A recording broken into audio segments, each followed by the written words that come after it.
Bonjour et bienvenue sur Conseil de sportifs et de sportives. Ce podcast est un podcast utile. Il a pour vocation à vous accompagner dans la pratique, vous aider à reprendre le sport ou alors simplement vous éclairer sur des questions que vous vous posez. Et pour aborder ces sujets, j'ai la chance de recevoir des experts, des sportifs ou des pratiquants qui pourront témoigner de leur expérience et de leur vécu. Alors moi c'est Sandrine, je bosse chez Decathlon et aujourd'hui je vais vous faire voyager. Je vous emmène à la montagne. Bonjour Vincent. Bonjour Sandrine. Alors je suis contente d'accueillir Vincent. Ces dernières semaines, on a parlé de quoi ? On a parlé de ski de randonnée avec Sébastien, me semble-t-il. On a parlé de ski de fond avec Philippe, avec Maël. Alors aujourd'hui, j'ai envie de parler de quoi ? De randonnée en raquette avec Vincent. Alors Vincent, tu peux peut-être te présenter déjà pour commencer. Ouais, bien sûr. Donc moi c'est Vincent, j'ai 37 ans. Donc je suis chef de produit chez Quechua. Je m'occupe justement de la randonnée dans la neige et en particulier toute la panoplie qui concerne les enfants. Donc c'est quelque chose que je connais bien et puis c'est aussi un loisir que je pratique moi aussi seul et avec la famille. Donc tu as des enfants ? Tu me parles avec la famille ? Exactement. Ouais, je suis marié, j'ai un petit Jules qui a 5 ans et demi et qui d'ailleurs adore la raquette à neige. Il a découvert ça il y a 2 ans à peu près et faire de la raquette pour lui c'est une bonne bouffée d'oxygène et on prend vraiment tous du plaisir à randonner en raquette dès que les conditions le permettent. Alors tu vis à la montagne ? Je vis à la montagne, donc en Haute-Savoie. D'autres choses sur toi ? Écoute, moi je suis un fan de sport, donc je fais beaucoup de courses à pied, je fais du ski de fond l'hiver en plus de la raquette. Je fais beaucoup de randonnées également l'été. Je prépare mon diplôme pour être accompagnateur en montagne. Ah, donc c'est génial ça. Ouais, la montagne, c'est vraiment une passion dans sa globalité. Alors, tu es plutôt thé ou café ? Thé. Tu es plutôt yoga ou sport de combat ? Yoga. Salé ou sucré ? Salé. Et la dernière, mer ou montagne ? Montagne. Tu m'étonnes. Alors, on va attaquer le sujet. Donc, on est là pour parler de randonnée en raquette. Je veux bien que tu m'expliques ce que c'est que la randonnée en raquette. On pose les bases. La randonnée en raquette, c'est de la randonnée et tu as des raquettes aux pieds. Voilà. Merci. J'ai bien fait de t'inviter. La randonnée raquette, en fait, c'est pouvoir pratiquer la randonnée, même l'hiver, parce qu'on se rend pas forcément compte lorsqu'on pratique la randonnée en raquette. À partir du moment où on les enlève, ces raquettes, on peut être absolument étonné de voir que on s'enfonce énormément dans la neige. Parfois, on peut s'enfoncer jusqu'à la taille. Ça veut dire que les raquettes te permettent d'aller sur des terrains où tu ne pourrais pas aller sans raquettes. Exactement. En temps habituel, tu pourrais pas y aller. Et finalement, c'est une invention qui est pas récente du tout. Parce que dès la préhistoire, on pratiquait déjà la randonnée raquette pour pouvoir se déplacer. À l'époque, c'était des espèces de planches très sommaires qui étaient fixées sur les pieds. Et puis ensuite, on connaît plus la raquette nord-américaine. Et ensuite, ce sont les Amérindiens qui ont développé des raquettes un peu plus développées avec un cadre en bois et des cordages, comme on peut le voir encore aujourd'hui. Certaines anciennes raquettes, finalement, celles-ci, elles ont énormément duré dans le temps. Et aujourd'hui, on a des raquettes qui utilisent des technologies et des composants qui sont évidemment plus récents, plus légers, plus adaptables. Mais l'intention est toujours la même, c'est de pouvoir pratiquer, de pouvoir marcher sur un terrain qu'on ne pourrait pas fouler habituellement. Et il y a plein de manières de vivre la randonnée raquette. On peut la pratiquer de différentes manières. Lorsqu'on est débutant, ça peut être tout simplement pratiquer la randonnée raquette sur des chemins qui sont balisés. Il y a des itinéraires qui sont proposés et qui sont damés. C'est une première initiation parce qu'on n'a pas forcément besoin de raquettes sur ce type de terrain dans la mesure où c'est damé. Mais ça permet déjà d'appréhender la pratique, d'appréhender ces raquettes que tu as au pied. Et quand on n'a pas l'habitude, c'est un peu surprenant au départ. Hein. Exactement, ouais, il y a un petit déséquilibre tout de même auquel il faut s'habituer et puis effectivement ça modifie légèrement la foulée, la marche et malgré tout au bout de quelques mètres on s'habitue très très vite. Mais les personnes qui font ce sport, puisque c'est un sport, est-ce que ce sont des pratiquants de randonnée ou pas forcément ? Alors il y a le pratiquant de randonnée l'été qui continue sa pratique l'hiver. Qui a un inconditionnel et qui donc a une paire de raquettes, voire plusieurs paires de raquettes en fonction du terrain. et qui lui va rechercher le même type de pratique, le même type d'effort que ce qu'il pratique l'été, mais dans une version hivernale. Il y a, je parlais du débutant, et, la pratique en raquette, c'est aussi souvent lorsqu'on est débutant ou lorsqu'on vient passer des vacances au ski, c'est parfois une case qu'on veut cocher. Tiens, je veux faire de la raquette. Donc ça peut se pratiquer simplement en louant une raquette en station, ou bien accompagné d'un accompagnateur en montagne, qui va faire découvrir l'environnement, qui va associer ça aussi à des histoires sur l'endroit dans lequel on va pratiquer, la découverte autour de la nature, la faune, la flore, et puis parfois vivre aussi des expériences qui sont assez inattendues. Construire un igloo par exemple et manger à l'intérieur et boire son petit thé juste avant de rentrer, ça peut être chose que je fais très souvent et que Jules adore. On se fait un petit feu et on se fait griller les chamallows avant de finir notre randonnée. Voilà, il y a plein de petites expériences à faire en fait autour de cette pratique-là. Tout à l'heure, tu me posais la question sur le yoga.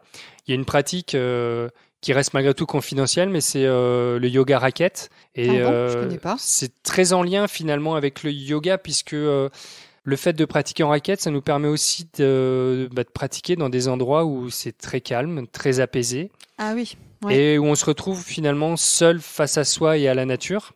Et donc c'est deux activités qui sont compatibles. Et ce serait quoi pour toi les principaux bienfaits de cette pratique, si tu devais en lister 3 par exemple, 2 ou 3? Déjà, il y a les bienfaits physiques. On peut pratiquer au rythme qu'on veut, au niveau qu'on souhaite. Mais c'est un sport qui est complet parce que tu vas utiliser à la fois le bas du corps et le haut du corps. Ouais. Pour pratiquer la raquette, il faut utiliser des bâtons parce que la plupart du temps, tu vas être dans de la poudreuse, donc tu vas être parfois en déséquilibre. Et les bâtons vont te permettre de t'équilibrer. Ils vont aussi te permettre de te propulser si tu es en montée. Et donc ça apporte vraiment un bienfait physique, je pense, qui est assez complémentaire, à la fois au niveau des bras et des jambes également. Tout à l'heure, on parlait de l'équilibration. C'est pareil, on est tout le temps en mouvement. Les chevilles sont énormément en mouvement. Et même à un petit rythme, c'est déjà du sport. D'accord. Après, il y en a d'autres, des bienfaits? Des bienfaits, il y en a d'autres. Ouais, moi, j'en ai déjà un petit peu parlé, mais il y a le bienfait mental également, le fait de se déconnecter complètement de son quotidien, de se retrouver dans cet environnement qui est très apaisant, de passer du temps simplement à contempler les paysages environnants. L'évasion, la connexion avec la nature. Et puis, il y a aussi l'observation. Alors, l'observation, ça peut être justement ces paysages, et puis ça peut être aussi prendre le temps d'observer la faune, la flore. Et voilà, ça c'est encore en complément des exemples d'activités que j'évoquais tout à l'heure. Et puis il y a aussi, je dirais qu'il y a aussi un pan social parce que ça m'intéresse, dis-moi. Moi, par exemple, je disais que je pratiquais beaucoup en famille. Donc, c'est l'occasion de se retrouver ensemble, en famille, de passer un moment ensemble. Puis, ça peut être pratiqué aussi avec des amis. Et en raquette, on vit souvent des moments qui sont assez marquants, qui nous restent bien en tête parce qu'on sort à chaque fois de notre quotidien. Ok. Tu as parlé des bâtons. Il y a des choses à savoir sur les bâtons ? Alors oui, il y a un truc qui est super important sur les bâtons quand on pratique la randonnée raquette, c'est de ne pas oublier la rondelle hiver. L'été, au bout du bâton, on a une toute petite rondelle qui permet de bien se propulser, même s'il y a un petit peu de boue. Par contre, pour l'hiver, il faut une grosse rondelle qui se fixe également à la place de cette petite rondelle au bout du bâton. Et ça permet d'avoir de la portance au niveau du bâton. Les équipements, du coup, tu as parlé de raquettes, au pied, bien entendu, les bâtons. Ça veut dire que si je vais louer des raquettes, il y a des modèles différents en fonction, j'imagine, du niveau de pratique et de l'âge, du poids, je sais pas, dis-moi. Alors, en fonction de la randonnée dans laquelle tu vas te lancer, donc est-ce que tu vas plutôt faire une randonnée sur un terrain plat ou est-ce que tu vas aller dans la pente ? Dans ce cas-là, si tu vas dans la pente, tu vas avoir besoin d'accroches, de griffes à l'avant de la raquette. En fonction de l'état de la neige aussi, si il a énormément neigé sur ces derniers jours, tu vas avoir beaucoup de poudreuse. Du coup, si tu n'as pas de raquette, tu t'enfonces clairement dans la neige et là, tu vas avoir besoin d'une portance assez importante. La portance, on va la donner sur une raquette grâce à la largeur de la raquette. Donc, plus elle va être large... C'est la portance, c'est ça, la portance ? La portance, ouais. Donc ça va dépendre de ton poids, effectivement. Et ça va dépendre également de l'endroit dans lequel tu vas pratiquer. Il y a un âge Pour démarrer la randonnée en raquette, toi tu m'as parlé de Jules qui a 5 ans. Il a démarré Ouais. quand? À quel âge? Jules, il a démarré, il avait 3 ans à peu près. Bon, après, il a un papa qui Ah, on est, peut qui est à fond démarrer tout dedans. petit. Mais on peut démarrer très très tôt. Les raquettes enfants commencent à peu près à la pointure 27. Ah ouais. 27-28. Donc quand on fait du 27-28, on a à peu près 4-5 ans. Et puis il y a des raquettes qui sont hyper ludiques.